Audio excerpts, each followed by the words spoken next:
오늘 여러분과 함께 고린도전서 4장 1절부터 우리 공부하십시다. 고린도전서 4장 1절 다 같이 읽겠습니다. 사람이 마땅히 우리를 그리스도의 일꾼이요 하나님의 비밀을 맡은 자로 여길지어다. 주의 종과 일반 성도가 무엇이 다릅니까? 다 같이 예수 그리스도를 구주로 모시고 하나님의 자녀가 되었으니 주의 종이나 나나 다를 것이 무엇입니까? 인간적으로 보할 때는 다른 것이 없습니다.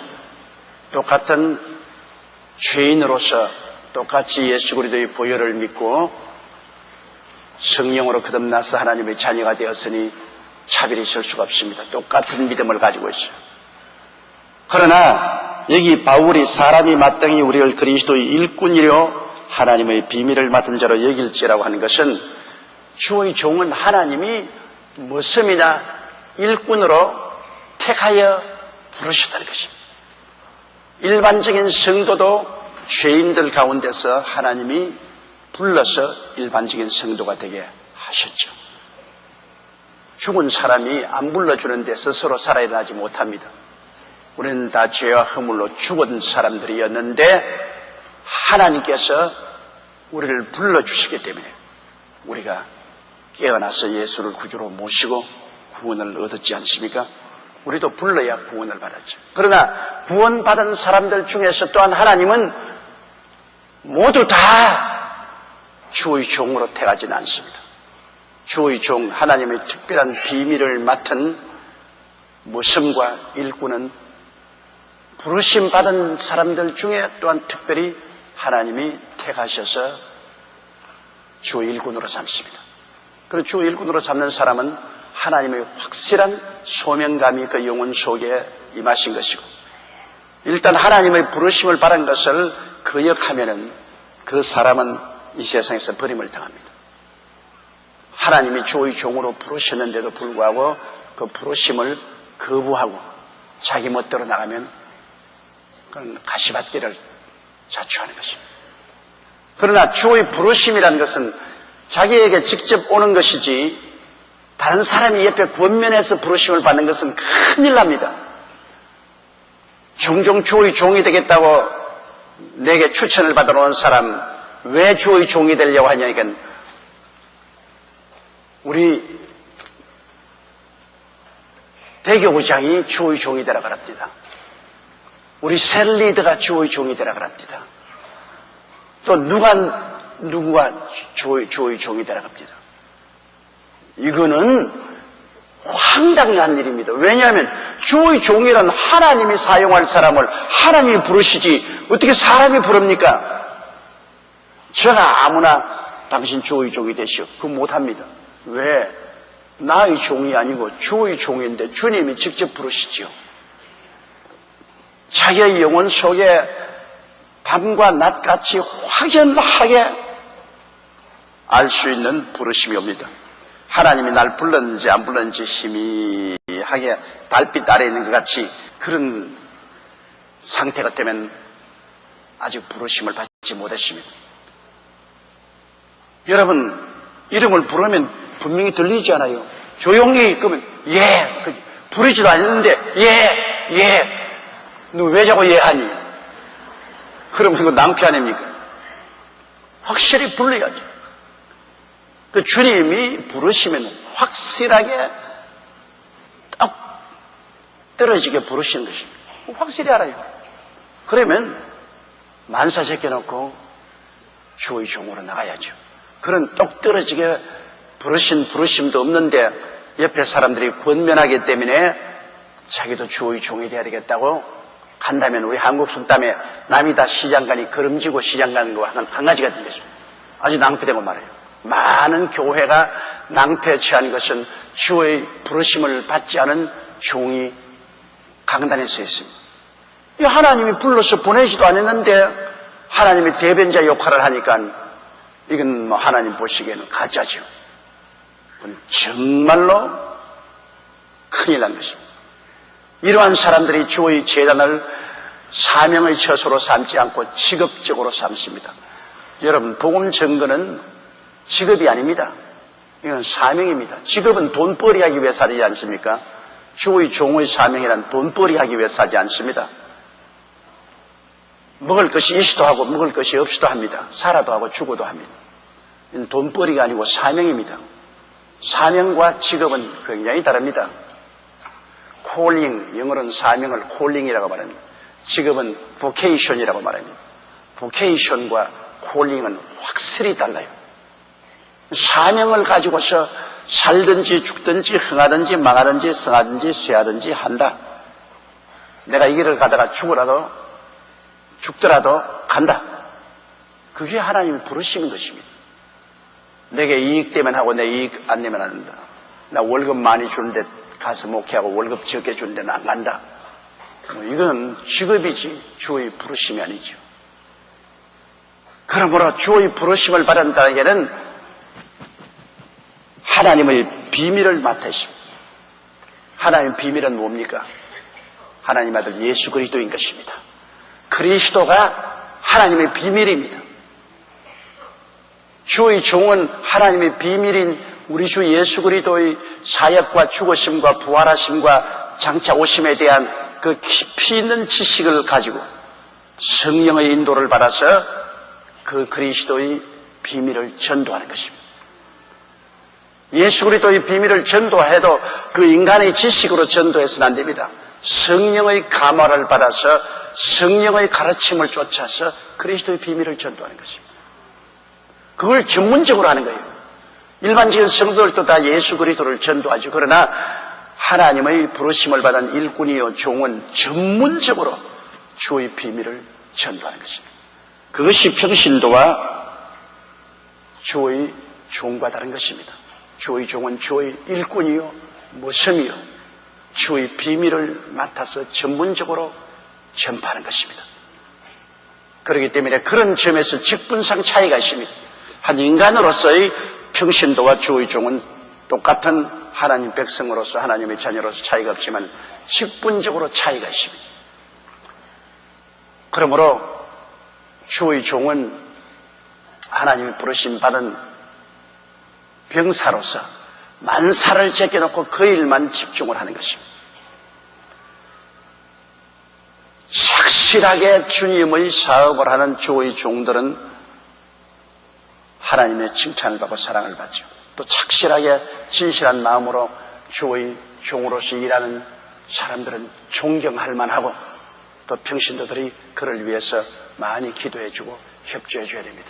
가짜는 그렇게 할 필요 없지만 진짜는 그렇게 하는 것이 우리 주님의 사업을 확장하는 것이고 주의 뜻을 이루는 것이기 때문에 하나님이 기뻐하시게 되는 것입니다. 바울은 고린도 교인들에게 마땅히 우리를 그리스도의 일꾼이요 하나님의 비밀을 맡은 자로 여기라고 했습니다. 왜냐하면 고린도 교인들이 하나님의 은혜를 받고 성령에 충만하고 은사를 많이 받으니까 어떤 생각이 나냐면 사도 바울 선생과 그 일꾼들을 보고서 너나 나나 뭐 다를 거 뭐가 있느냐? 너도 그리스도의 백성이고 나도 그리스도의 백성이다. 너도 은혜 받았고 나도 은혜 받았는데 너와 나와 다를 것이 뭐냐? 막 먹고 달라들려고 합니다. 거기에서 바울 선생은 너 똑같은 우리 크리스찬이지만은 직분이 다르다. 너는 평신도고 나는 주의 일꾼이요 종의 사명을 받았기 때문에 나는 주님의 권세를 가지고 있다. 일꾼은 주인의 권세를 가지고 있습니다. 강단에 쓰인 주의 종은 스스로 아무 힘도 없어요. 국가가 준 그러한 권력도 없습니다. 그러나 무슨 권세가 있느냐? 하나님의 권세가 있습니다. 하나님 아버지와 아들 예수님이 성령을 통해서 주신 권세가 있습니다. 그건 교회를 약물을 돌보라는 권세를 가지고 있습니다. 그게 달라요. 권세가 있기 때문에 하나님의 교회를 책임을 지고 돌보아야 되는 것입니다. 하나님의 교회를 책임지고 이끌어 가야 돼요. 그렇게 안 하면 하나님께로부터 크게 꾸중을 듣고 하나님 앞에 책임을 걸어져야 되는 것입니다. 그러므로 바울 선생을 보고 너나 나나 다를 거는 뭐냐, 너와 나와 뭐 같은 크리스찬 아니냐 그럴 때 아니다. 우리는 전문적으로 주님의 비밀을 맡은 하나님의 일꾼으로서의 권세와 책임을 가지고 있다. 그러므로 우리에게 도전하는 것은 하나님께 도전하는 것이다. 우리에게 시비를 거는 것은 예수 그리스도에게 시비를 거는 것이다. 그렇게 하지 마라. 권세는 위에서 나지 아니함이 없는데 하나님이 주신 권세에 대해서 순복하고 질서를 잡으라고 여기에 고린도 교인들에게 부탁하고 있는 것입니다. 우리 2절 보십시다. 그리고 맡은 자들에게 구할 것은 충성이니라. 하나님께서 우리에게 직분을 맡겼으면 하나님이 요구하는 것은 충성을 요구하는 것입니다. 목사와 전도사와 그다음 장로와 안수집사와 권사와 집사, 셀리더들 이 모든 것은 다 하나님이 주시는 직분인데 이 직분을 하나님께 주셨으면 직분에 대해서 우리가 충성을 하나님이 요구하는 것입니다. 충성이라는 것은 마음을 다하고 뜻을 다하고 정성을 다하고 목숨을 다하여 헌신하는 것입니다. 눈앞에만 알랑하고 돌아서면 거짓을 하는 위선자가 아닙니다. 여러분, 충성스러운 자와 위선자는 확연히 다릅니다. 위선자는 사람들 보는 앞에서는 굉장히 열심하고 헌신한 같이 보이지만은 이미 돌아서면 속에 탐욕이 가득한 사람입니다. 자기 욕심을 이루는 것이 위선자입니다. 그 자기 탐욕을 위해서 가면을 쓰고 일하는 사람들이 위선자죠. 그러나 충성스러운 사람은 속과 겉이 똑같이 마음을 다하고 뜻을 다하고 정성을 다하고 목숨을 다하여 헌신한 것이 충성스러운 자인 것입니다.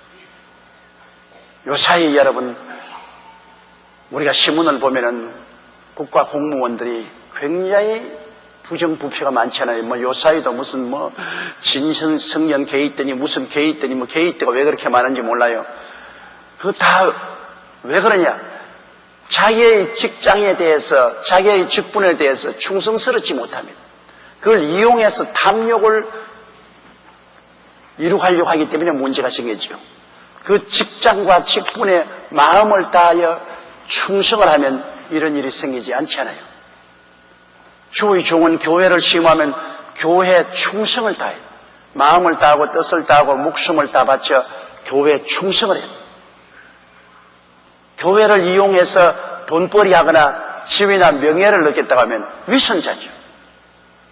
그 위선자는 언제나 탐욕이 마음속에 들어있어서 이리가 양의 탈을 쓰고 와서 일을 하는 거예요. 양처럼 하지만 속은 이리요. 목 속에 탐욕이 있어가지고서 탐욕을 이루기 위해서 가짜로 충성하는 것. 거짓 충성자죠. 그러나 진실한 충성한 사람은 속과 겉이 똑같습니다. 그리고 누가 알아주든 몰라주든 하나님 보고서 충성하는 것입니다. 우리 하나님께서 훗날에 우리에게 상급을 주실 때 내가 일을 얼마나 많이 했느냐 적게 했느냐를 묻지 않고 착하고 충성된 종인가 아닌가를 살펴봅니다. 1달란트, 2달란트, 5달란트 맡은 사람이 1달란트는 파묻어 놓았고 2달란트는 4달란트로 5달란트는 10달란트로 만들었을 때 2달란트 받은 사람, 4달란트 만드는 사람에게도 착하고 충성된 종아 말이고 5달란트를 10달란트 만드는 사람에게도 착하고 충성된 종아라고 말했습니다. 양을 말한 것이 아니라 질을 말한 것입니다. 내가 적은 능력을 받았어도 그 적은 능력으로 아주 충성스럽게 일했으면 그것으로 상을 베푸는 것입니다. 하나님은 직분도 우리에게 주시고 달란트도 우리에게 주시는데 그 달란트를 쓰지 아니하면 이것은 충성스러운 사람이 아닙니다. 여러분, 직분도 하나님 주시잖아요. 목사의 직분도 하나님 주시는데 목사라고 해서 다 대교회 목사는 아닙니다. 하나님께서는 목사라는 직분을 주시고 또 목회할 수 있는 달란트도 주십니다. 어떠한 목사에게는 1달란트 주시고 어떠한 목사에게는 2달란트 주시고 어떠한 목사에게는 5달란트 주신 것입니다. 그럼 달란트는 그걸 가지고 내가 열심히 사용해가지고서 배론 이상 늘려야 돼요. 직분은 자기가 취할 수 없습니다. 직분은 하나님이 주시는 것입니다. 그러나 주신 능력인 달란트는 자기가 사용해서 이것을 가지고서 장사해서 크게 벌이를 해야 되는 것입니다. 그렇기 때문에 우리가 아무리 노력한다 해도 목사가 라는 직분을 하나님 주어주는 그 직분은 하나님 주시기 때문에 목사 그만두고서 대통령이 될 수 없어요. 목사의 직분을 주면 끝까지 목사의 직분을 해야죠. 그 목사 직분을 받은 중에도 하나님이 능력을 많이 준 목사, 적게 준 목사가 있습니다. 적게 준 목사는 적은 데서 열심을 다하고 충성하고, 많이 받은 사람은 많이 받은 것에서 충성을 다하고. 그럼 적게 받은 목사가 하늘에 가서 상급이 정리 아닙니다. 적게 달란트 받은 사람도 그거와 충성을 다하여 그 능력을 최대로 발휘하면은 착하고 충성된 사람으로서 똑같은 상을 받죠. 내가 능력이 많다고 해서 자만하고 교만해가지고서 기도도 아니하고 연구하기도 하고 노력도 아니하고 공부도 아니하면 그거는 악하고 게으른 종이 되고 말죠. 달란트를 개발해야 됩니다. 자기에게 준 달란트 능력을 열심으로 기도하고 공부하고 노력해서 개발해야 됩니다. 그럼 우리 셀리더 여러분, 하나님이 셀리더라는 직분을 주셨습니다. 어떤 셀리더에게는 직분 위에다가 더 많은 달란트를 주고 다른 셀리더들은 똑같은 셀리더의 직분에다가 달란트를 적게 주었습니다. 아유, 나는 저 사람처럼 성경도 잘 못 가르치고 설교도 못하니까 집어치워버려라. 그러면 악하고 게으른 종이 됩니다. 그러나 내가 적게 받았어도 적게 받은 것 가지고서 열심으로 충성하고 헌신하면 착하고 충성된 종이 되는 것입니다. 하나님이 우리에게 요구하는 것은 착하고 충성된 마음을 요구하는 것입니다. 우리는 그리스도를 섬길 때 착하고 충성된 마음으로 섬겨야지 그리스도를 이용하려고 해서는 안 됩니다. 많은 성도들이 예수 그리스도를 이용하려고 하는데 그것은 반드시 처음부터 나쁘다고 할 수 없어요. 어린아이로 자라면 어린아이는 부모를 이용만 합니다. 처음에 어린아이가 자라면 자기밖에 몰라요. 그래서 어머니가 죽든 말든 저 끝까지 빨아먹어야 되고, 또 집안이 어떻게 되든 자기 요구하는 것 다 해달라고 신발 사달라, 핸드폰 사달라, 컴퓨터 사달라 그냥 떼를 씁니다. 그건 부모님이 어떻게 고생하고 가정이 어떻게 되는지 생각하지 않고 떼를 쓰는데 그건 어린아이 때죠.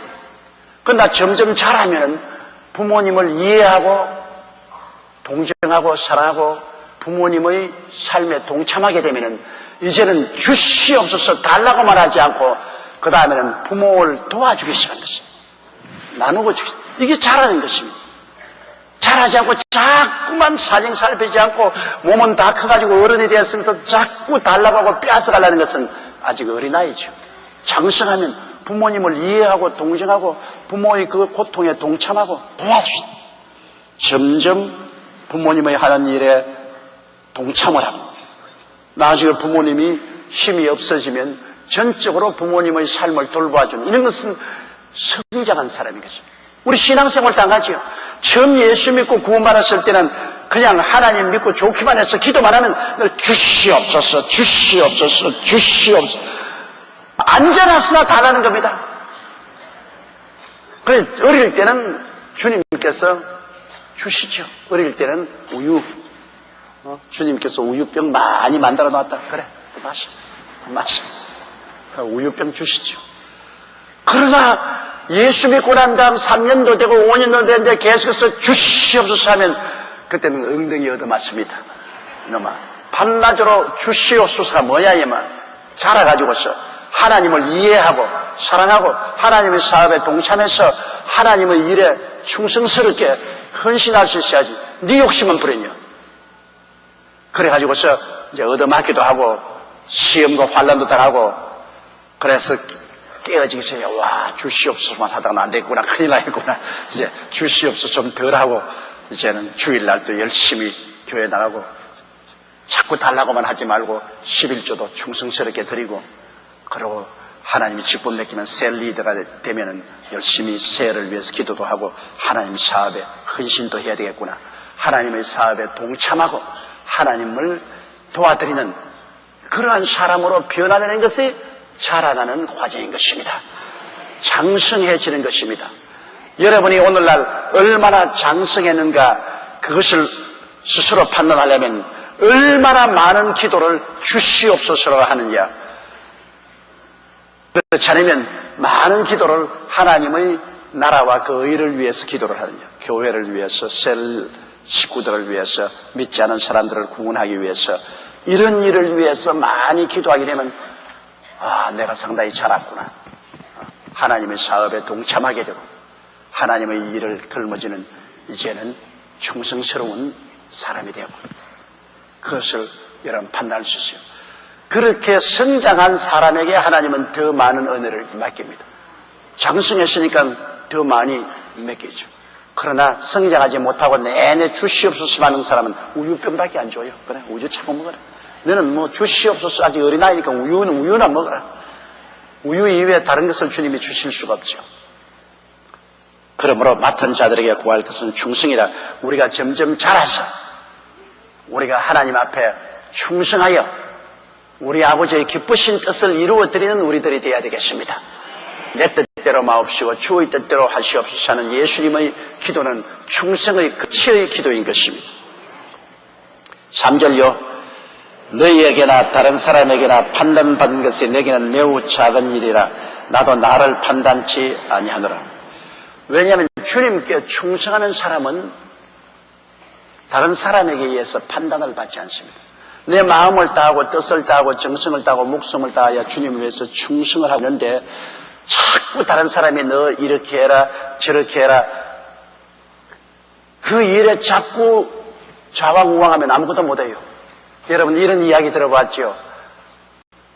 아버지와 아들이 나귀를 시장에 팔러 가는데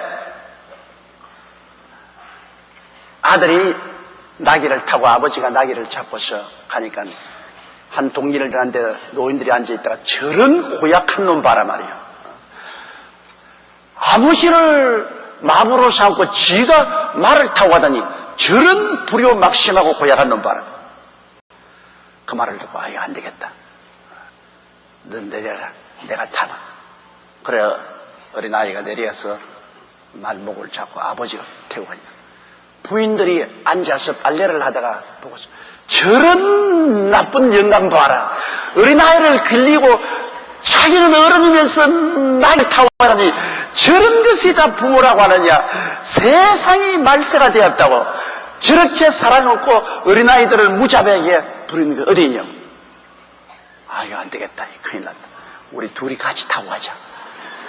그래서 아버지가 아들을 앞에 앉히고 타고 가니까 일단은 이 젊은 사람들이 동물 애호가들이 보고 저런 나쁜 놈이 어디 있나. 동물을 갖다가 저렇게 학대하는 법이 어디 있느냐. 동물을 사랑해야지. 그래 아무래도 그렇지. 그래 어린 나귀에 아버지하고 아들하고 둘이 타고 나귀 허리가 부러지게 만드는 저런 몰인증하고 무자비한 사람이 어디 있냐. 그거 안 되겠다. 그래서 나귀의 양발을 묶어가지고 옆에다가 나무를 걸쳐서 이제 걸머지고 갑니다. 아버지 아들을 걸머지고. 그런데 돌다리를 걸었는데 나귀가 가만히 거꾸로 보니까 물이 비추어가지고서 자기 얼굴이 오락내리하니까 놀래가 화닥 따는 바람에 그만 나귀가 물에 떨어져서 그만 강물로 떠내려가 버리고 말았어요. 사람들 말 다 듣다가 나귀만 잃어버리고 말았어요. 오늘날 우리가 모든 사람의 비평과 평론을 다 듣고 우리 마음이 좌왕우왕할 수는 없습니다. 물론 내가 윤리나 도덕적으로 완전히 잘못된 길을 걸어간 데 대해서 충성스럽게 우리를 질타하고 판단하면 귀를 기울이겠지만 그 이외에 내가 주의 사업을 할 때나 내가 내 일을 할 때 내 마음을 다하고 뜻을 다하고 정성을 다하고 목숨을 다하여 충성스럽게 일하는데 자꾸 와서 간섭을 합니다. 이래라 저래라 이래라 저래라. 그런 간섭하는 판단 받을 필요가 없다 그 말인 것입니다. 여러분 집안 일하는데도 부인이 열심으로 집안 살림을 하는데 시어머니가 와서 자꾸 간섭하는 거 좋아요 안 좋아요? 뭐 살림 나와서 난 살림 사는데 자꾸 시어머니가 와가지고서 시어머니는 자기 사는 방식으로 말하거든요. 여러분, 사람마다 시대가 다르고 생각이 다릅니다. 자기 방식으로 말을 하면 안 되거든. 근데 시어머니가 와가지고 그 며느리 집 와가지고서 뭐 부엌의 살림은 왜 이렇게 하느냐, 집안은 왜 이렇게 정돈해 놨느냐, 식탁은 왜 이 모양이냐, 자꾸 판단을 하고 간섭을 하면은 살 수가 없습니다. 그래서 살림내 조건들한 시어머니 가서 아무 말도 안 하고 밥 주고 밥 얻어먹고 나오면 돼요. 요 사이 여러분, 젊은 여자들이요, 시어머니의 시자도 안 들어가랍니다. 시자도 싫어요. 시자도 싫어요. 그러니까 시어머니는 여러분 그저 가만히 입 다무는 사랑을 받아. 자꾸 간섭하다가는 큰일 나. 옛날하고 달라요. 옛날에 시골집에 창고 열쇠를 시어머니가 쥐고 있을 때는 별 돌이 없어요. 그 창고 안에 쌀, 보리, 밀, 집안 모든 생활이 다 거기에 들어있지 않습니까? 그 창고에 열쇠는 옛날에 언제나 시어머니가 딱 차고 있어요. 그 창고에 한번 들어가다가 며느리가 몇 번이나 절을 하고 시어머니에게 허락을 받아야 되니까 창고 열쇠를 인수인계받을 때까지 순종해야 돼요. 언제 인수인계받습니까? 시어머니가 죽는 그날에 인수인계받습니다. 그러니 그것이 좋을 리가 있겠습니까? 며느리는 시어머니 죽기를 손을 꼽아 기다리는 것입니다. 그 옛날에 여러분 순종했다 해도 창고 열쇠 때문에 순종했지 정말 마음의 사랑에 넘쳐서 순종하는 것은 거의 없죠. 요 사이 현대사회에서 누가 시어머니가 와서 자꾸 간섭하는 거 좋아해요. 그러니까 여러분 그저 아들 낳은 사람은 나무 딸에게 선물로 준 줄 아세요. 장가 보내버리면 그 다음 간섭하지 말아야 돼. 간섭하지 말고 그저 집에 들어가서 살림을 잘 살든 못 살든 속으로만 판단하지 겉으로는 말 내놓지 마세요. 그저 밥이나 해주면 잘 먹고 오는 것이 제일 좋습니다. 우리 셀리에도 그렇지 않습니까? 셀리드가 열심히 예세를 위해서 충성을 하는데 선임 셀리드, 다시 말하면 구역 셀리드가 열심히 일을 하는데 지역 셀장이 와가지고서 이렇게 해라 저렇게 해라 왜 이렇게 하냐 저렇게 하냐 신방을 하거든 나에게 허락받고 하거라 기도회를 하면 내 허락받고 하거라. 특별히 권사 선임 셀리더들이 그런 소리 잘해요. 그렇게 자꾸 판단하고 간섭하면 그만 구역 셀리더들이 낙심을 하고서 일 안 하려고 합니다. 일하면 자꾸 판단하고 간섭하니까 일하지 말아야 돼. 그건 셀원들을 안 돌볼 때 잘 돌보라 그런 건 좋지만 열심히 일하는데 자꾸 간섭을 하면 일 못하죠. 저는요, 제가 우리 부목사나 우리 대교의장들에게 일단 일을 맡겨놓으면 간섭 안 합니다. 일을 특별히 잘못해서 큰 일을 저질러서 제대로 내보면 안 되겠다고 싶은 일이 생기면 그거는 할 수 없지만은 그 이외에는 간섭하지 않습니다. 내가 볼 때 좀 미숙하다고 생각하는 것도 기도해 주지 간섭 안 합니다. 왜? 간섭을 하면은 자발적인 마음이 없어서 그 다음에는 일을 하지 않는 복지부동이 됩니다. 내가 일을 해봤자 또 판단받을 걸 내가 가만히 있다가 시키는 일만 하고 일하는 게 좋다. 그렇게 되면 일을 못하죠. 그러므로 내가 볼 때는 저거 좀 서투르다 싶어도 내버려둬요. 기도해주고 자기 깨닫게. 간섭 안 해요. 맡긴 바에 대해서는 자기가 충성스럽게 일을 하고 나중에 봐서 좋은 저 사람이 일을 저렇게 해서 안 되겠다 싶으면 나중에 인사이동을 할 때 인사이동할 것이죠. 일하는 사람이 와서 자꾸 판단하고 간섭하면 일 못해요. 그러므로 나는 우리 부목사들이나 우리 대교우장들이나 교우장들 일하는 것 내가 여러 보고를 많이 바라면서도 간섭하게. 더구나 이제 오늘날에 와서는 우리 교인 전체들이 나에게 직접으로 대화를 하잖아요. 옛날에는 직접 이야기 못 하지는데 이제는 인터넷을 통해서 내게 직행으로 들어온다. 인터넷에 여러분 얼마나 많은 여러분의 메시지가 들어온지 압니까? 하루에도 수백 통이 들어와요. 나는 우리 성도들이 인터넷을 그렇게 잘 쓰는 줄 처음 알았어. 다 큰 맹인 줄 알았는데 안 그래요? 인터넷으로 비밀방으로 들어오니까 비밀방으로 들어오는 것은 나밖에 몰라요.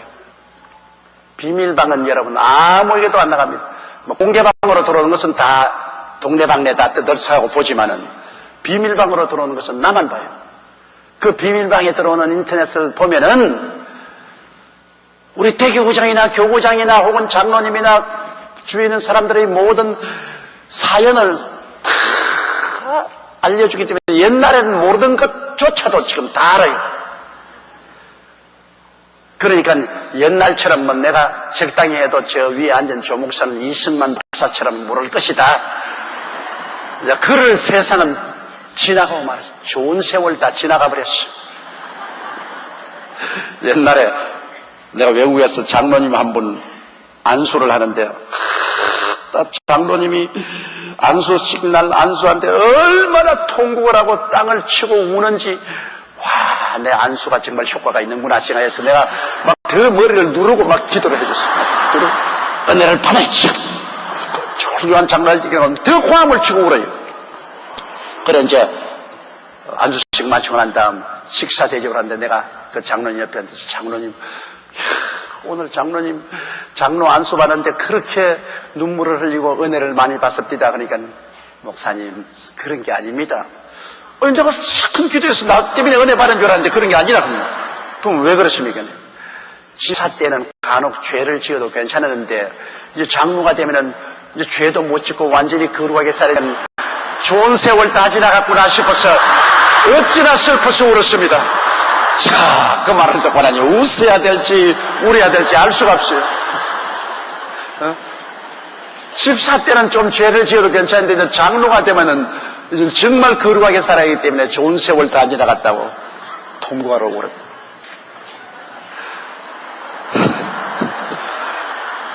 솔직해서 좋기는 좋지만은 참으로 그 장로님 요사이도 치다보면 그 생각만 자꾸 나요.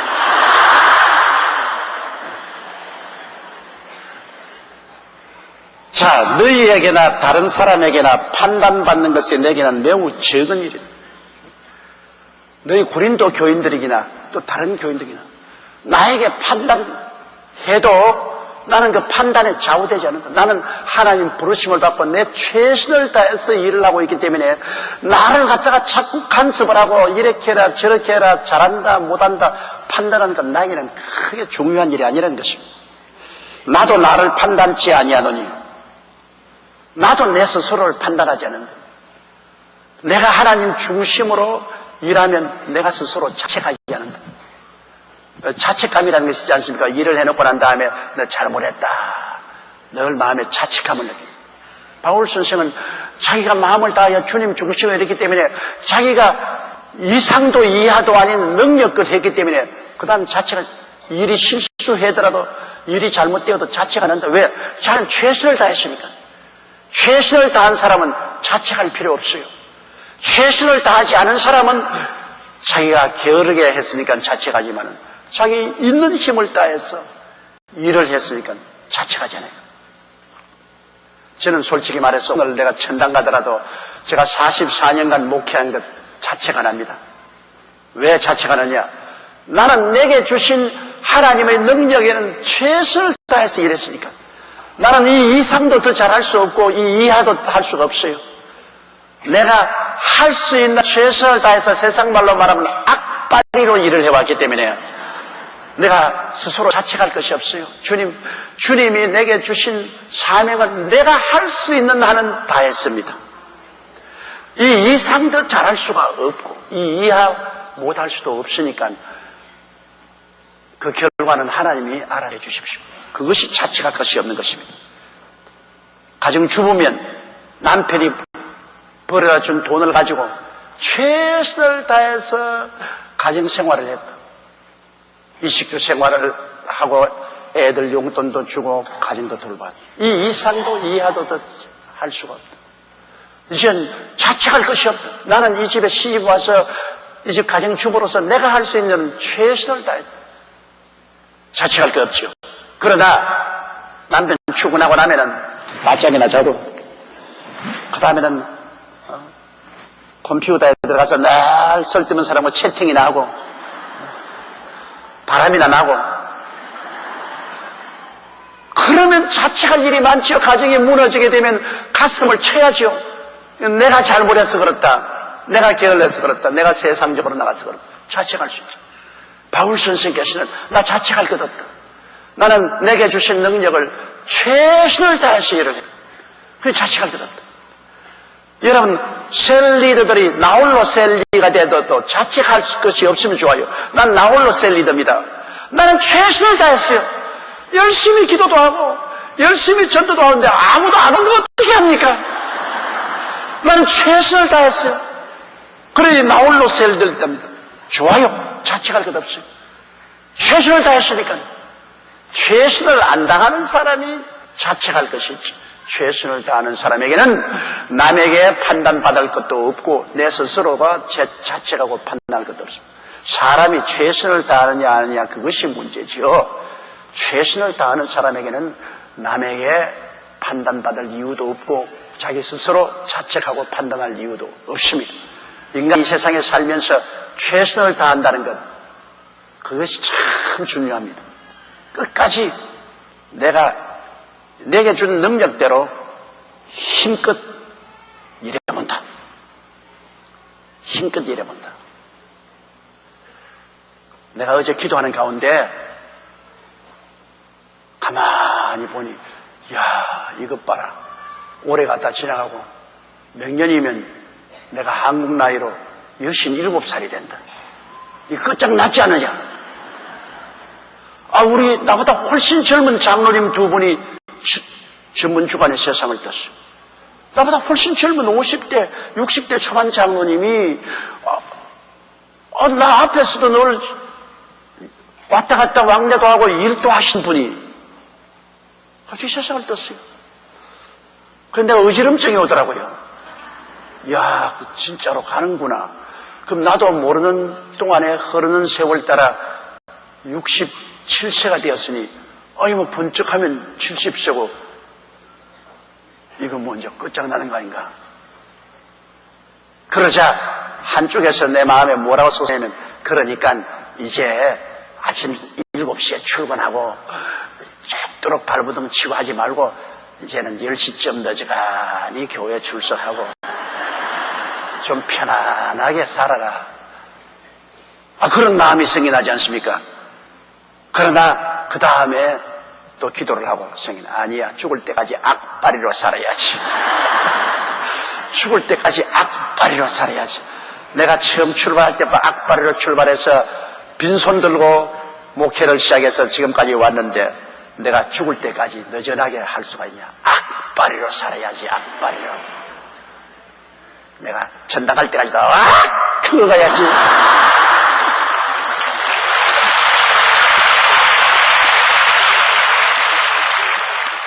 그러면 내가 자책할 것 없어요. 내가 능력이 없어 못하고 할 수 없지만 능력이 있음에도 안 왔으면 내가 자책을 하고 사람들에게 판단받지만 누가 뭐라고 판단해도 난 판단 안 받아요. 요사이 인터넷 보니까 인터넷에서 날 보고 대통령 나오라고 자꾸 하고 있는데 내가 하나님께로부터 주의 종으로 소명을 하는데 내가 왜 대통령 돼요? 나는 꽃가마 갖다 놓고 안 쳐서 내고 가도 안 가요. 왜? 하나님이 나에게 주신 직분은 여의도 순복음교회 목사로서 또 온천하 만국에 다니면서 복음을 증거하는 전도자로서 부르시옵니다. 하나님이 주신 사명을 내가 주신 달란트를 다해서 하는 이상은 남에게 판단받을 이유가 없습니다.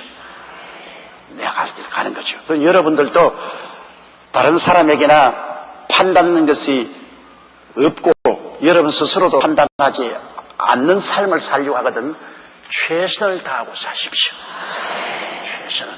최선을 다하지 않는다면 별 도리 없죠. 우리는 모든 일에 능력이야 하나님이 주시는 것이기 때문에 그 주신 능력을 내 마음대로 할 수는 없죠. 내게 주신 능력을 가지고서 내가 최선을 다하면 우리는 우리 인생으로서 잘 산 것입니다. 4절요. 내가 자책할 아무것도 깨닫지 못하나 그러나 이를 인하여 의롭다함을 얻지 못하노라. 다만 나를 판단하시는 이는 주시니라. 바울 선생은 내가 자책할 것이 없다. 그것이 말은 좀 최선을 다해서 살아왔으니 자책할 것 없지요. 그러나 내가 자책할 것이 없다고 그 때문에 내가 잘하고 나는 최선을 다하고 자책할 것이 없으니 이로써 의롭다. 여러분, 의로움이란 예수 믿는 믿음으로 의롭다함을 얻지 인간이 스스로 최선을 다했다고 자랑을 하고 의롭다함을 얻을 육체가 없는 것은 인간은 자기 스스로 최선을 다했다 해도 그러나 죄악 투성입니다. 보는 것이 죄요, 듣는 것이 죄요, 생각하는 것이 죄요, 생활하는 모든 것이 이 죄악 가운데 홍수에서 넘실거리는 죄악 물길 속에 살고 있는데 자기가 뭘 잘했다고 행위로서 의롭다함을 얻을 수 있습니까? 나는 예수를 믿지 않지만 존경하는 분이 옛날에 세상할 땐 불교의 성철 종정, 성철 스님, 인간적으로 나는 굉장히 존경합니다. 그분은 10년을 산속에서 한 번도 이 세속에 걸어 내려온 적이 없고 가진 것은 입은 옷밖에 없어. 그렇게 산속에서 수련을 하고 살았었지만 세상을 뜨실 때 그분이 하신 말씀이 나는 죄가 너무 많아 하늘에 다 나는 지금 죽으면 가장 낮은 지옥으로 내려간다. 그게 그분의 고백이었습니다. 나는 그 인간적인 너무 진실한 고백 때문에 나하고 종교가 다르지만은 감동을 느낍니다. 왜? 그렇게 세상에 10년 동안 내려온 적이 없고 산속에서 수련만 당하는 그분 자체도 스스로 볼 때 자기 스스로 자책할 것이 없으나 그러나 하나님이 보실 때는 죄가 하늘에 사무치고 그 죄값으로 말미암아 가장 낮은 지옥으로 내려갈 수밖에 없다는 탄식인 거죠. 우리 다 그 똑같아요. 우리가 오직 큰 소리 하는 것은 예수님의 보혈밖에 가치가 없는 것입니다. 한번 생각해 보세요, 여러분. 죽는다는 것이 편안한 것 있습니까? 누구도 죽을 때는 고통을 당합니다. 세상에 태어난 사람이 다 죽지만은요, 죽을 때는 고통을 당합니다. 짐승도 죽을 때 고통을 당하고 죽습니다. 나는 44년 목회에 수많은 우리 성도들의 임종을 지켜보았지만 예수 믿고 죽는 사람도 마지막 죽을 때는 육체가 죽는다는 그 고통은 다 있어요. 숨이 끊어질 때까지 그 사람이 혼자 겪는 고통입니다. 그거는 부모도 처자도 함께 당할 수 없는 자기 혼자 마지막 육체의 죽음을 가져오는 그 고통은 다 있어요. 그 사람이 죽을 때 편안히 죽어야지 죽을 때 고통스러운 건 참 견딜 수가 없어요. 그런데 한번 생각해 보세요. 하나님이 그 죽음의 고통을 당했다고요. 하나님이 육신을 쓰고 오신 분이 예수님 아닙니까? 임마누엘이라는 것은 육신을 쓰고 온 하나님이란 말입니다. 하나님이 육신을 쓰고 오셔서 사람이 되셔서 사람을 죄에서 구원하기 위해서 죽음의 고통을 당했습니다. 하나님이 죽음의 고통을 당했습니다. 그것도 보통 죽음이 아니라 십자가에 매달려 죽으니 얼마나 괴롭습니까? 그래도 편안히 누워서 고통을 당하면 좋은데 여러분 공중에 하늘과 땅 사이에 매달려 가지고서 그래가지고 서서히 피를 흘리면서 그 고통 가운데 죽어간다는 그 괴로움은 도저히 청량할 수 없어요. 죄를 지은 적이 없고 죄를 알지도 못하신 그분이 더구나 하늘과 땅을 지으시고 인생을 지으신 하나님이 사람으로 오셔서 우리를 대신해서 우리 위해서 죽음의 고통을 끝까지 맛보신 보통 죽음도 아닌 십자가의 죽음이란 가장 처절한 그 칸적인 고통을 당하는 죽음을 주님께서 맛보셨다. 그런 주님의 고통을 통해서 흘린 피가 우리를 용서하시고 우리의 구원의 근원이 되어 주신 것입니다. 나의 죄를 씻기는 예수의 피밖에 없습니다. 다시 정케하기도 예수의 피밖에 없습니다. 예수의 흘린 피 날 희게 하오니 귀하고 귀하다. 예수의 피밖에 없습니다. 예수 그리스도의 피 이외에 자기의 공로를 자랑하는 자는 저주를 받을지어다. 예수의 피공로 이외에 자기를 자랑하는 자는 영원히 형벌받아야 마땅합니다. 그렇게 무지무지한 고통으로 몰아친 것이 우리 죄가 아닙니까? 우리가 하나님의 아들을 그 무지무지한 고통으로 몰아넣었습니다. 그러고도 하나님의 아들을 제껴놓고 자기 잘났다고 날 좀 보소 한다면 그는 아주 망할 놈입니다. 그러므로 우리는 예수 그리스도의 보배로운 피를 바라보고 그리스도의 보혈을 의지하고 하나님께 늘 감사해야 돼요. 늘 울어도 눈물로서 못 갚을 줄 알아. 몸 밖에 드릴 것 없어 이 몸 바칩니다. 우리가 아무리 헌신하고 충성을 다하고 최선을 다한다 해도 그것이 우리를 의롭게 하고 우리를 구원할 공로는 절대로 되지를 않습니다. 여러분, 우리를 구원하실 분은 예수 그리스도와 그 보혈의 피밖에 없다는 것을 알게 되시기를 주의 이름으로 축원합니다. 그러므로 죄를 지었음에도 불구하고 못났음에도 불구하고 버림을 받아야 마땅함에도 불구하고 이 세상에 시궁창에서 기어나온 사람이라도 예수를 믿으면 그 그리스도의 고난받은 대가가 너무나 크기 때문에 그 막강한 은혜 때문에 죄는 사라져버리고 마는 것입니다. 예수님이 여러분 때문에 당한 고통이 너무나 크시기 때문에 그 은혜로 말미암아 병도 시선이 사라지는 것입니다. 그 병 때문에 예수님이 당한 고통이 얼마나 큽니까? 어마어마한 고통을 당하면서 여러분 병을 짊어지는데 왜 그 고통을 무시해야 돼요? 그 고통이 얼마나 크게 호함치는데 내가 너 때문에 이 고통을 당했는데 너의 병을 짊어지고 있을 수가 있느냐? 주님의 그 고통이 우리의 병을 내버려 놓을 수가 없습니다. 그 대가를 회수해야 돼요. 주님의 그 어마어마한 고통이 우리의 저주를 짊어졌기 때문에 우리는 저주에서 해방될 수밖에 없어요. 안 날 수가 없어요. 그러면 왜 예수님이 그 무지무지한 고통을 당해야 돼요? 예수님이 무지무지한 고통을 당하고 죽었다가 부활했기 때문에 우리가 죽을 수가 없어요. 예수님이 그 죽음을 헛되이 했을 때요. 예수님을 믿으면 우리가 다 구원을 받고 천국에 가죠. 그러므로 우리는 자나깨나 자랑할 것은 예수밖에 없어요. 예수 그리스도의 구원밖에 없어요. 여러분 종교가 많습니다. 다 좋아요. 수양과 도덕도 좋아요. 철학도 좋아요. 그러나 그런 것으로 사람을 구원하지는 못합니다. 허물투성인 인간이 어떻게 구원을 받습니까? 우리 위해서 고난당하신 우리 주 예수 그리스도의 그 고난과 그 보혈의 은혜, 이것만이 우리를 구원하는 것입니다. 주야로 예수님을 믿고 구주로 고백하고 예배하고 찬미하는 여러분 되시기를 주의 이름으로 축원합니다. 그러므로 여러분 우리 스스로 행위는 나중에 주님이 판단하십니다. 믿음은 구원으로 받고 구원은 믿음으로 받고 그 다음 우리의 충성스럽거나 충성스럽지 않은 그 행위의 판단은 나중에 주님이 하실 것이지 이 세상에서 주변 사람이나 심지어 자기 자신도 자책을 하지 못합니다.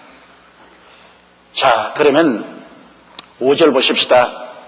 그러므로 때가 이르기 전 곧 주께서 오시기까지 아무것도 판단치 말라. 그가 어두움에 감추인 것들을 드러내고 마음의 뜻을 나타내시리니 그때 각 사람에게 하나님께로부터 칭찬이 있으리라. 그러므로 주님이 오실 때까지 우리가 자기 일에 충성을 다하고 열심을 다하되 다른 사람의 일하는 것에 대해서 자꾸 간섭하지 말라는 것입니다. 다른 사람의 죄는 우리가 지적해야죠. 죄는 지적해야 됩니다. 죄는 지적해야 되지만은 다른 사람이 충성스럽게 가정주부는 주부로서, 직장인은 직장인으로서, 정치인은 정치인으로서 자기 할 바 충성스럽게 다할 때 그에 대해서 우리가 자꾸 간섭하지 말아야 합니다. 충성스럽게 하지 않고 죄를 지을 때는 우리가 그것을 우리가 우지져야죠. 그리고 격려해줘야죠. 일어나야죠. 그러나 우리가 최선을 다해서 인생을 살아가는 사람에게는 우리가 이 세상에서 판단할 것이 아니요, 판단받을 것이 아니요, 주님께서 오시는 그날에 우리의 상급 판단을 하시겠습니다. 이 판단이라는 것은 지옥 가는 판단이 아니라 상급 판단입니다. 네가 정말 잘했냐 못했냐, 충성스럽게 했느냐 못했냐. 상급 판단은 주님이 오실 때 우리의 모든 감추인 것이 다 드러나고 주님이 상급 판단을 하실 것입니다. 예수 안 믿는 사람은 이미 판단받았습니다. 이미 멸망의 판단을 받았어요.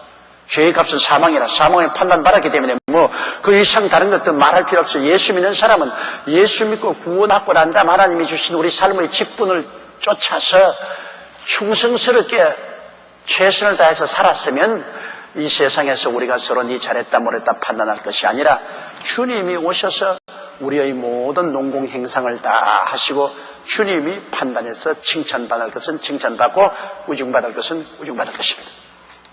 여러분이 전업 주부면 다른 것이 없이 주부로서 일어나면 주부로서 충성스럽게 일했으면 남편도 여러분 판단 못하고 시아버지, 시어머니, 시누이, 시아버지 누구든지 여러분 판단 못합니다. 여러분은 여러분의 전업 주부로서 최선을 다했으니까 여러분들 나중에 판단하실 분은 주님이신 것입니다. 주님이 오셔서 너 전업 주부로서 너가 참 착하고 충성되게 잘했다. 상급을 받아라. 너는 전업 주부지만은 좀 가짜다. 그러니까 이건 넌 좀 꾸중을 들어야 되겠다. 그건 주님이 하실 일이지. 우리가 할 일은 아닌 것입니다.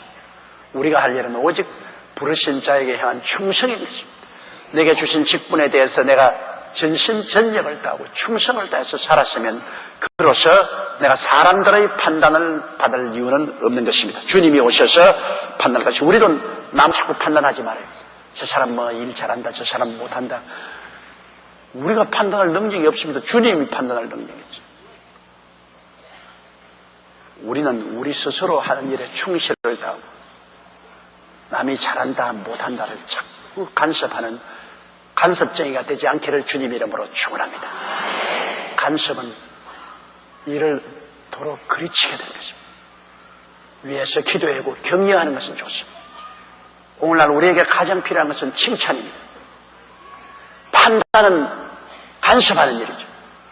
남을 판단하고 간섭하는 일은 도움이 되지 않습니다. 그러나 칭찬은 우리에게 큰 격려와 힘이 되는 것입니다.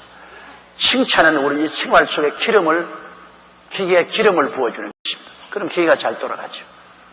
그러므로 우리의 삶 속에 여러분 기왕 남을 간섭하고 판단한 에너지가 있으면 그를 가지고 칭찬을 하십니다. 밝은 것을 바라보고 어두운 것을 댈 수 있으면 자꾸 인정하지 말고 밝은 것을 자꾸 인정해야 돼요. 밝은 것을 칭찬하는 것. 이건 얼마나 필요한지 몰라요.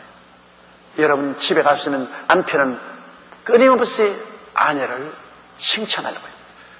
아내의 잘못된 점이 많이 있죠. 사람인데 잘못된 점이 없을 수가 없어요. 사람이니까 다 잘못됩니다. 잘못된 점은 판단하지 말고 위에서 기도해주고 잘된 점은 자꾸 칭찬해줘. 칭찬해주고 잘된 점이 자꾸 많아지면 잘못된 점이 없어져요. 그리고 아내된 여러분도 남편을 자꾸 칭찬해요. 자꾸 간섭하고 자꾸 판단하면 남편 기가 죽어서 아무것도 못해요. 자꾸 내 남편 남의 남편하고 비교하면 안 돼요. 내 팔자에 내 남편인데 왜 자꾸 못나도 데리고 살아야지 어떻게 하겠노. 요사이는 남편 버리는 여자가 많은데 제발 버리지 마세요. 내 팔자에 하나님이 만나게 해주셨는데 그거 자꾸 칭찬해가지고서 길을 살려서 그거 써먹어야지. 그걸 자꾸 비평하고 판단하고 나중에 바위로 차고 하면 안 되거든. 아무래도 인터넷에서 내게 신앙 상담이 들어왔는데 보니까 부인이 자꾸 달아날라 한대요. 자기가 돈 벌어서 다 갖다 주고 하는데 그런데도 불구하고 부인이 자기하고 안 살겠다고 집을 나갔는데 나는 어떻게 하면 좋습니까? 그런 이론이 들어왔는데 내가 정말 땅탈 노릇이요. 부인이 안 살겠다고 보따리 들고 나갔으니 어떻게 합니까? 내 경험에 의해서 보니까요. 긴 세월 동안 목회하면서 경험해서 보니까 남자들은 비실비실 하다가도 돌아와요. 남자들은 뭐 집 나가가지고서 몇 년이고 혼자 돌아다니다가도 나중에 자꾸 기도하고 기다리니까 거의 다 돌아오더라고요. 근데 여자들은 나가면 안 돌아와요. 여자들은 미사일 같아. 한번 날아가면 안 돌아와 그냥.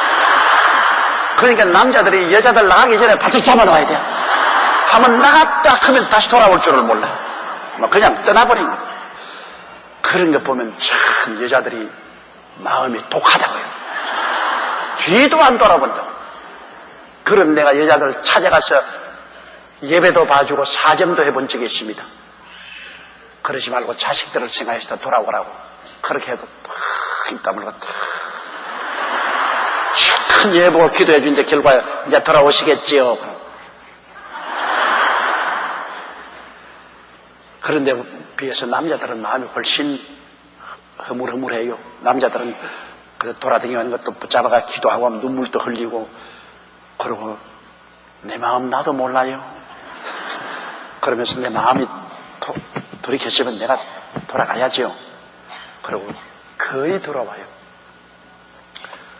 그렇기 때문에 우리가 아예 안 떠나도록 판단을 하지 말아야 돼요. 아예 남편들도 부인을 자꾸 격려해주고 칭찬해주고 붙잡아놔야 돼요. 그럼 자기 칭찬해주고 인정해주고 좋아해주는데 왜 떠나요? 자기 좋아하는데 왜 떠나요?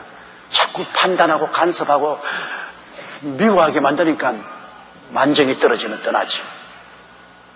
부인들도 그래요. 남편 자꾸 좋아해주는데 사랑하고 칭찬하고 격려하고 좋아해주는데 왜 떠나요? 사람은 자기를 좋아해주는 사람 좋아합니다. 자기를 싫어하는 사람 좋아할 턱이 없죠. 그러니까 이제 크리스마스도 다가오니까 좋아하는 사람이 카드 한 장을 보냈어. 남편에게라도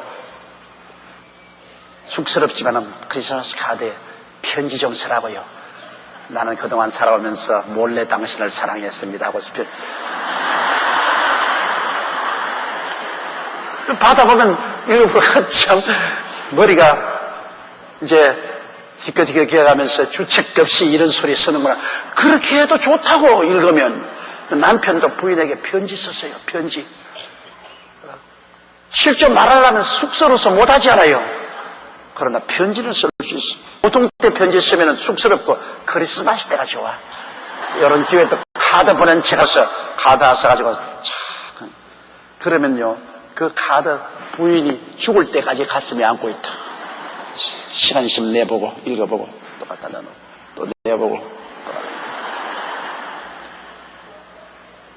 말 한마디로 천냥빚을 갚는다는 말이 있습니다. 마음에 억울하고 고통스러울지라도 말 한마디에 눈 녹듯이 모든 것이 다 녹아버리고 그리고 모든 것이 좋아질 수가 있습니다. 우리가 사람은 자기를 인정해주는 사람을 위해서 목숨을 버린다는 말이 있습니다. 칭찬하고 인정해주고 격려해주고 사랑해주는 것이 우리에게 가장 필요한 것입니다. 이 땅에는 너무나 상처가 많아요. 너무나 고통이 많아요. 하는 것마다 비평하고 비난하고 핥히고 짓밟고 죽이려는 것만 많지 사랑하고 칭찬하고 격려해주고 이런 일이 너무나 적어요. 우리 예수 믿는 사람이부터라도 시작해서 우리 오늘부터라도 우리 정말 하나님의 도우심을 받아서 격려하고 사랑하고 칭찬하는 운동을 전개하고 내년엔 정말 힘써서 이 일을 할 수 있는 우리들이 되도록 하십시다. 그러면 분위기가 달라져. 가정 분위기도 달라지고 사회 분위기도 달라집니다. 제발 나는 요사이 신문이나 우리 텔레비나 까디비는 일만 전공을 하지 않기를 바랍니다. 이제는 신문 보기가 겁이 나요. 전부 까뒤비칩니다. 뭐. 자원 뭐 있는 것 없는 것까지 다 그냥 까뒤비 있는데 다 까뒤비해 가지고서 여러분 먼지 안 날 사람 누가 있어요? 아무도 성한 사람 없습니다. 다 해치기 시작하면. 좀 더 밝은 면을 많이 말하고, 좀 더 사랑할 만하고, 좀 더 칭찬할 만하고, 좀 더 격려할 만하고, 좀 더 기뻐할 만하고, 이러한 일들을 많이 말함으로 사회가 훈훈해지고 우리 생활이 살벌해지지 않습니다. 지금 살벌해요. 모조리 다 서로 죽이려고 하니까 살벌하다. 아주 겁이 나요. 소름이 쳐요. 이렇게 했어요. 어떻게 살겠어요? 우리의 삶이 훈훈해져야지. 사람이 이 세상에 온전한 사람이 누가 있습니까? 타락한 아담의 자손들 중에 온전한 사람은 역사 이래로 지금까지 아무도 없습니다. 더 많은 죄인, 좀 적은 죄인, 양은 다를지 몰라도 다 죄인이죠. 우리는 될 수만 있으면 화평하고, 될 수만 있으면 칭찬하고, 격려하고, 위로하는 우리들이 다 되십시다. 자, 6절요. 형제들아, 내가 너희를 위하여 이 일에 나와 아볼로를 가지고 본을 보였으니 이는 너희로 하여금 기록한 말씀 밖에 넘어가지 말라 한 것을 우리에게 배워 서로 대적하여 교만한 마음을 먹지 말게 하렴이라. 여기에 바울이 아볼로 가지고 본을 보였다는 것은 말씀 위에 서서 그들을 목회했다. 그때는 구약 성경밖에 없었어요. 그러니까 창세기부터 계시록까지, 말라기까지는 하나님 말씀 테두리를 벗어나지 아니었다. 왜냐하면 고린도 교회는 성령을 받고 은사운동이 일어나니까 은사운동의 치중회가 말씀을 떠나서 자기가 특별히 천사의 말을 들었다, 특별한 계시를 받았다 이래서 말씀을 떠나서 막 오만하고 교만해져서 서로 물고짓습니다. 제가 불광동에서 개척할 때 자매님 두 사람이 싸움이 붙어서 교회 안에서 막 나중에 막 서로 머리칼을 잡고서 막 치고받고 막 했어요. 그래 내가 싸움을 뜯어 말리니 왜 그렇게 싸우니까 한 자매님이 다른 자매님 보고 말하기를 내 성령이 올바른 성령이지 저 사람 성령은 올바른 성령이 아니라고. 그러니까 그 사람이 내 성령이 진짜고 지금은 가짜 성령이라고. 그럼 똑같이 예수 믿고 성령 말하는데 그래 내 성령은 진짜고 너 성령은 가짜고 그런 게 있을 수 있습니까? 그건 왜냐? 교만이 들어와서 그렇게 되는 것입니다. 여러분 여기에도 말하자면 대적하여 교만한 마음을 먹는 것은 말씀에 서지 않고 자기 스스로만 특별한 계시를 받고 특별한 은사를 받았다고 자랑하다가 서로 대적하고 부딪히게 되는 것입니다. 우리가 말씀에 서면은 여러분 그런 일이 없습니다. 아무리 하나님이 은사를 많이 주시고 하더라도 그건 말씀에 써야 됩니다. 이 세상에는 여러분 영의 세계가 성령의 세계만 있는 것이 아니라 마귀의 세계도 있습니다. 마귀가 광명한 천사로 가장할 때가 많습니다. 말씀에 서지 아니하면 마귀도 여러분 꿈도 주고 환상도 주고 계시도 주고 온갖 지랄을 다 합니다.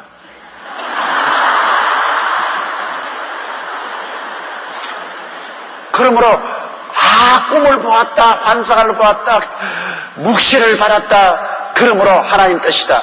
천만에요. 신령한 사람에게는 마귀가 다가와서 그런 걸 안 하나요? 예수님께도 마귀가 다가왔습니다. 예수님이 40주 40일 금식했을 때 마귀가 다가왔습니다. 그거는 환상 중에 나타났죠. 예수님께도 마귀 환상이 나타났어. 예수님께도 마귀 환상이 나타나는데 여러분 우리들에게 마귀 환상이 안 나타난다고 누가 말해요? 마귀 환상이 나타나요. 그러면 이게 마귀 환상인지 아닌지 마귀 예언인지 아닌지 마귀의 묵신인지 아닌지를 여러분 우리가 뭐로 단정하겠습니까? 말씀에 서야만 단정할 수가 있는 것입니다. 말씀이 바로 심판자요. 그러므로 은사운동이 말씀을 벗어나면 고린도 교회와 같이 서로 대적하고 교만해져서 나중에 뭐가 뭔지 모릅니다. 어느 정도까지가 하나님의 역사고 어느 정도까지가 마귀의 역사인지 몰라서 큰 혼란에 빠지게 돼요. 어떠한 묵시도 계시도 은사도 방언도 통역도 예언도 하나님의 말씀의 테두리 밖에 떠나가면 우리는 그것을 잡초로 알고 제껴버려야 되는 것입니다. 여러분 곡식 지을 때 반드시 잡초 나지 않아요? 곡식만 나지 않습니다. 반드시 잡초 나니까 김을 매야죠. 김 매야죠. 논에 벼를 시기에 놓아도 여러분 피가 나오는데 꼭 벼와 같습니다. 저는 어릴 때 논에서 피 뽑기를 많이 했는데 벼이삭 피기 전에 벼잎하고 피하고 꼭 같이 올라가요. 근데 그 잎사귀를 보면 벼잎은 여성적으로 약하게 이렇게 골이 가는데 피는 두껍게 나요. 두껍게. 그러면 피는 꼭 벼와 같아요. 그 잎사귀가 벼하고 여성적이고 남성적으로 이렇게 보여집니다. 벼는 아주 곱게 이렇게 속이 갈라지고 피는 굵게 나와요. 선이. 그건 뽑아내야 돼요. 왜? 그대로 두면 그의 벼를 다 양분을 빨아먹어서 벼를 죽게 만든지 벼 열매를 못 맺게 만들어요. 뽑아내야 돼요. 그러므로 논에 모를 심고 난 다음 반드시 피가리를 해야 되는 것입니다. 목회도 한 가지요. 여러분 은혜도 내가 하나님의 은혜를 받았어도 여기에 마귀가 잡초를 뿌립니다. 개인의 생에 써야 돼요. 내가 성령의 은혜 받았는데 그래도 마귀가 와서 성령의 은혜를 혼돈하게 하라고 마귀가 와서 잡초를 뿌립니다. 이래서 어떤 데는 마귀의 계시도 오고 꿈도 마귀가 꾸게 하고 환상도 마귀가 보게 할 때 있습니다. 그냥 무엇이 오는 대로 다 넙죽넙죽 받아먹어서는 안 돼요. 분별해야 돼. 분별. 그래서 분별이 필요해요. 그러면 내가 하나님께로부터 은사를 받았으면 반드시 말씀을 가지고 분별하는 것입니다. 성경을 잘 알아야 돼요. 그래서 어떠한 계시나 환상이나 묵시나 음성이라도 하나님 말씀에 어긋나면 그거는 잡초입니다. 피가리 해야 돼요. 뽑아내야 돼요. 사탄아 물러가라. 뽑아내버려야 돼요. 그리고 하나님 말씀에 입각해서 틀림이 없으면 그것은 하나님의 계시요 묵시이기 때문에 받아들여야 돼요. 말씀 밖으로 나가면 안 돼요. 우리는 더구나 바울과 아볼로보다 더 좋은 것은 신약, 마태복음부터 계시록까지 신약 성경이 우리에게 주어졌으니 우리가 더 깊이 하나님의 뜻을 알 수 있습니다. 이러므로 여러분께서 올바른 신령한 신앙생활을 하려면 말씀을 멀리하면 안 돼요. 매일매일 말씀을 읽어야 돼요. 그래서 우리 교회에서 발간한 매일 성경 읽기 얼마나 좋은지 몰라요. 여러분은 그것 가치를 모르는 것 같은데 나는 매일 성경 읽기가 너무너무 좋다고. 오늘 아침에도 나는 일어나서 매일 성경 읽고서 나왔어요. 매일 성경을 읽으면 거기에 구약 성경 읽고 신약 성경 읽고 시편 잠언 읽고 그리고 그 말씀 묵상하고 기도하고 나오면 1년에 매일 성경을 통해서 성경 읽으면 1년에 딱 떨어지게 12월 31일이면 성경 일독을 해요. 그 성경을 매일 읽어야 돼요. 그래 놓으면 그 성경이 여러분이 하나님 앞에 생활할 때 올바른 빛이 되고 길이 되는 것입니다. 아유 목사님 지금 난 이제 기억력이 없어가지고서 성경을 읽어도 다 까먹어요. 괜찮아요. 여러분은 까먹지 싶어도 성경을 읽으면 여러분의 잠재의식 속에 그것이 다 들어가는 것입니다. 여러분의 현재의식에는 잊어버려도 잠재의식 속에 영속에 그게 들어가 있어서 꼭 필요할 때는 성령이 그것을 끄집어내 주시는 것입니다. 새로운 것과 옛날 것을 구약과 신약을 성령이 끌어내. 그게 성령이 고맙죠. 내가 기도하면 얼토당통하는 옛날에 읽은 성경 말씀이 머리에 떠오르기 시작하는 것입니다. 성경 말씀이 거울이 되어서 가르쳐줘요. 그렇기 때문에 말씀을 많이 읽어 놓아야 성령이 여러분 생각과 묵은 것을 끄집어내어서 여러분에게 깨닫게 해주겠습니다. 그냥 나는 신령한 생활에 그냥 기도만 하고 그냥 방언만 하면 된다. 그 귀한 은혜지요. 그러나 그 귀한 은혜를 탁 쏟아버릴 수 있습니다. 마귀가 와서 탁 피를 뿌리니까, 잡초를 뿌리니까. 마귀는 개인의 신앙생활에도 잡초 뿌리고 교회에 와서도 잡초를 뿌립니다. 교회 성도들이 다 하나님 백성 아닙니다.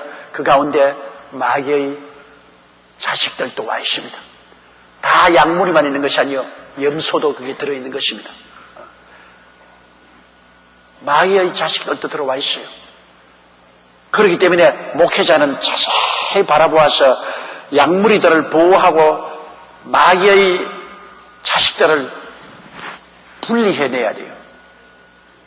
마귀가 그냥 죽었으면 아마 살아있는 마귀가 그냥 가만 눈 뜨고 있을 줄 알아요. 부지런히 돌아다니면서 개인에게도 팍 잡초 뿌리고 교회에도 팍 잡초 뿌리고 그거 한다고 정신 없다고 마귀가.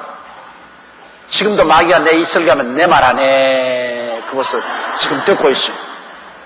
그러니 우리는 성령으로 무장하고 말씀으로 무장하고 마귀가 뿌리면 뽑아뿌리고 마귀가 물으면 뽑아뿌려야 돼요. 뽑아뿌려야 돼요. 빨리 잡초는 뽑아뿌려야 되지. 그거 오래 놔두면 안 돼요. 저희 경험에 보면 한 셀이 엉망이 될 때 그 엉망으로 만드는 셀에 잘못한 사람을 빨리 뽑아내버려야지. 그 내버려두면 뭐 셀 전체가 다 녹아버려요. 빨리 셀을 잘못하는 셀을 처리해버리면 다시 살아나요. 예를 들어 말하면 옛날에 구역 셀 리더들이 그냥 돈놀이를 해가지고서 셀원들에게 전부 개들이라고 해서 돈 잔뜩 모아가 돈놀이 합니다. 이거 뭐 절단가. 빨리 그 정리정돈 안 하면 나중에 그 돈 가지고서 하루아침에 사라져버려요.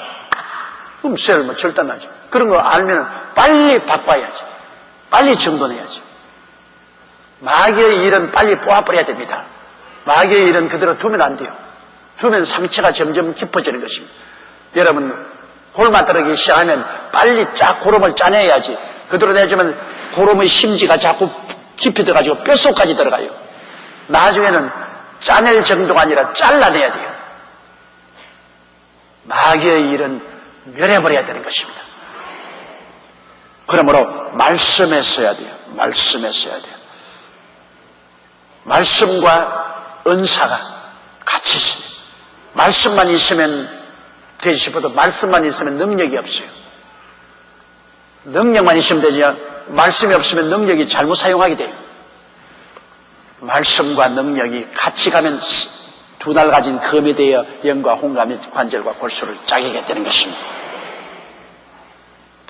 7절요. 누가 너를 구별하였느뇨? 내게 있는 것 중에 받지 아니한 것이 무엇이뇨? 내가 받았은즉 어찌하여 받지 아니한 것 같이 자랑하느뇨? 자, 나는 구별하고 특별한 사람이라고 자랑하는 사람이 있는가 모르겠는데 고린도 교회는 그런 사람이 많았어요. 이게 바울이 말하는 건 너가 전부 하나님께 받아놓고 내 스스로가 만들어낸 것도 아니요, 내 스스로 공로로 얻은 것도 아니요, 하나님께로부터 전부 선물로 받아가지고서 네가 잘난 체하고 왜 우쭐대야 되는 것입니다. 자랑하는 자는 주 안에서 자랑하고, 칭찬하려면 많이 받았으면 하나님께 칭찬해야지. 자기가 왜 자랑해요? 하나도 자기 것이 아닌데 하나님께로부터 받은 것 가지고서 하나님께 감사하고 하나님 칭찬하고 자기가 자랑하다가는 다 쏟아버리게 되는 것입니다. 하나님의 은혜 잔뜩 받고 난 다음에 큰 은혜 받았다고 내리 돌아다니다가 얼마 있으면 팍 쏟아버리고 나중에는 영 처음보다 나중에 더 나빠진 사람 많아요. 여러분, 귀한 보배는 사람에게 자랑하면 뭐가 붙습니까? 도적이 붙어요. 여러분 다이아몬드 가지고서 아이고 머리야 그러면서 자꾸 보이고 돌아다니 보세요.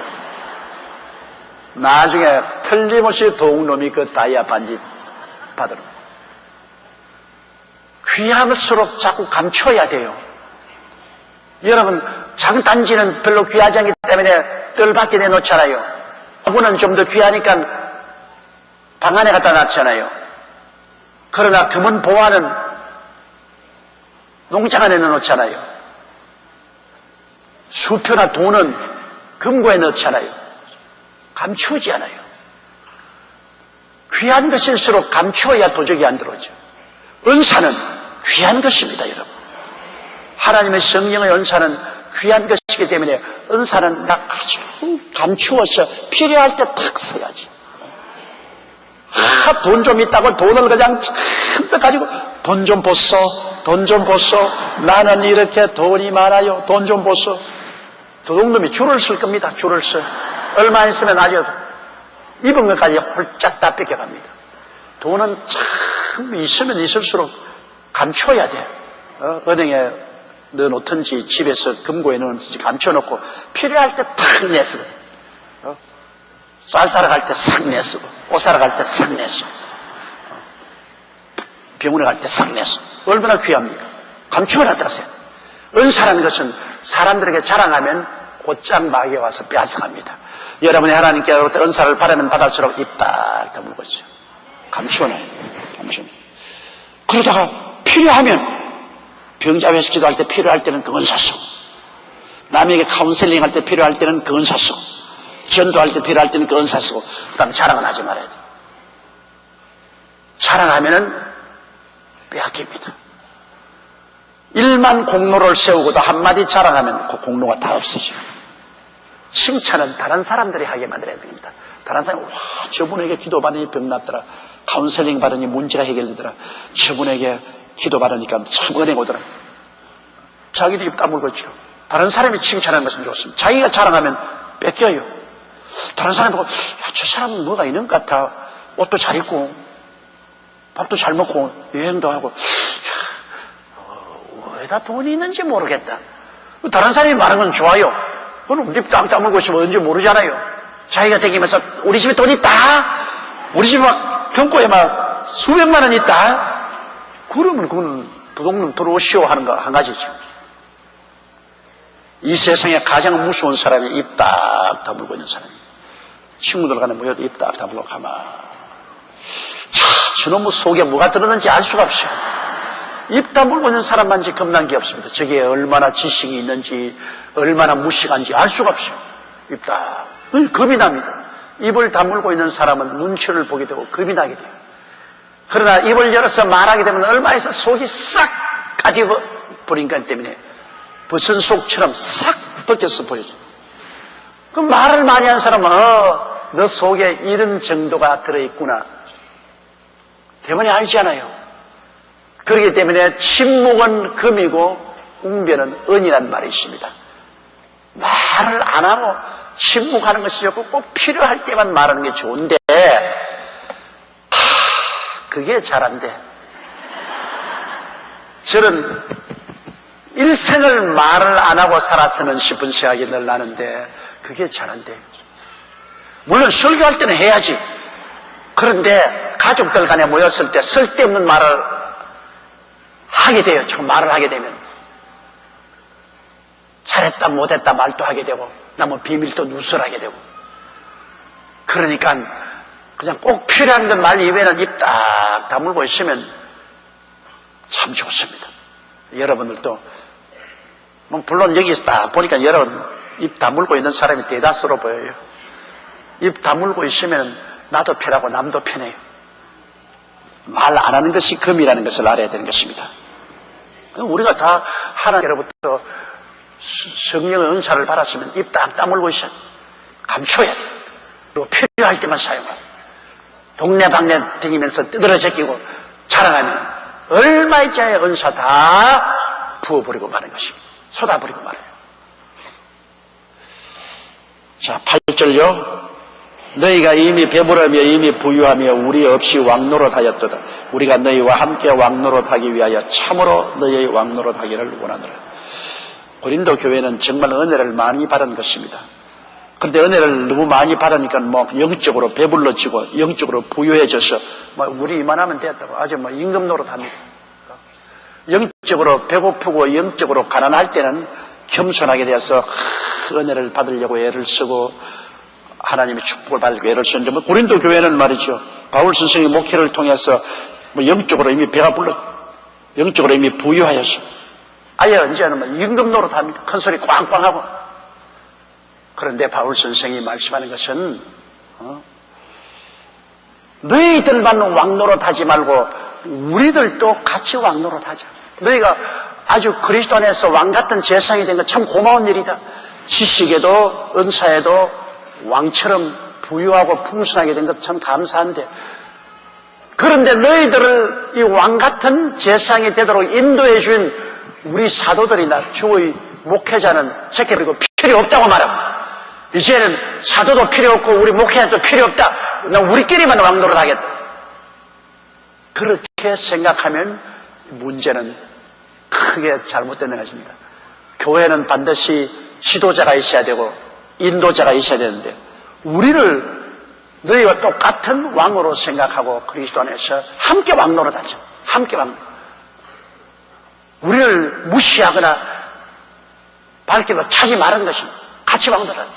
여러분, 이 심정을 제가 잘 알아요. 나는 우리 성도 여러분이 다 그리스도 은혜 가운데 왕노릇하기를 원해요.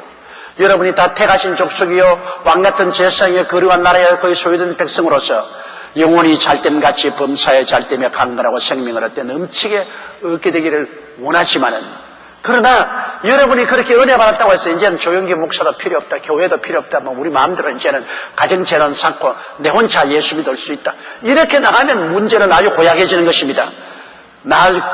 꼭 올무에 걸리고 마는 것입니다. 이제 우리는 이만큼 은혜 받았으니까 이제 뭐 주일날 교회 안 나가도 괜찮고, 그 다음에는 뭐 교회 꼭 재단사가 있나 집에서 가정재단 쌓자, 뭐 조목사 지나 내나 뭐 한 가지 아니에요. 그렇게 하면 문제가 크게 어려워집니다. 왜냐? 다 같이 그리스도 안에서 은혜 받고 왕노릇 하지만은 사도나 선지자나 복음 전환자나 교사나 목사는 하나님이 교회를 돌보려고 세운 주의 일꾼들이요 모섬이요 교회의 리더인 것입니다. 하나님이 세운 그 리더들을 무시해버리고 이제는 필요 없다고 생각하면 교회가 무너집니다.